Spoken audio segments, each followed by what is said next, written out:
رشتے دار بگاڑ دیتے ہیں کہ یار تمہاری ماں ہر وقت نصیحتیں کرتی رہتی ہے، تمہارے ابا ہر وقت، اس سے بچے باغی بن جاتے ہیں.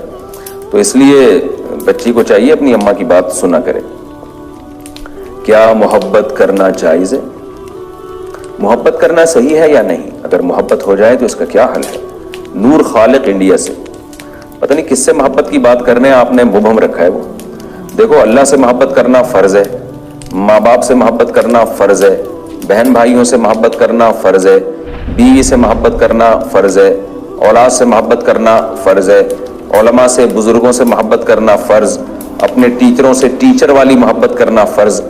تو باقی جو محبت ہے جس کے بارے میں میرا خیال ہے آپ پوچھ رہے ہیں، وہ ایک لڑکا کا لڑکی سے محبت کرنا نامحرم سے. تو باقاعدہ پروگرام کے تحت محبت کرنا تو جائز نہیں ہے.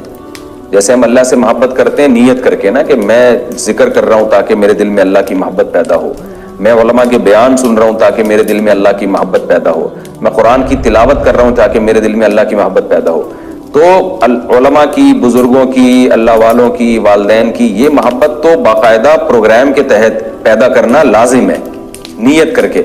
لیکن نامحرم سے محبت اس طور پہ کہ میں نیت کرتا ہوں مجھے فلانی والی اچھی لگنا شروع ہو جائے اور میں جا کے اس کو جھانکوں گا، دیکھوں گا، اس کی تصویریں دیکھوں گا تاکہ میرے دل میں اس سے محبت پیدا ہو جائے، تو یہ محبت پیدا کرنا حرام ہے، ناجائز ہے، یہ بالکل جائز نہیں.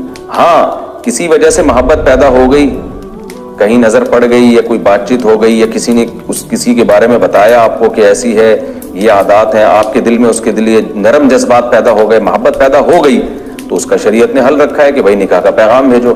لن ترى للمتحابین مثل النکاح، صحیح حدیث ہے، آپ صلی اللہ علیہ وسلم نے فرمایا دو محبت کرنے والوں میں نکاح سے بہتر کوئی چیز نہیں ہے.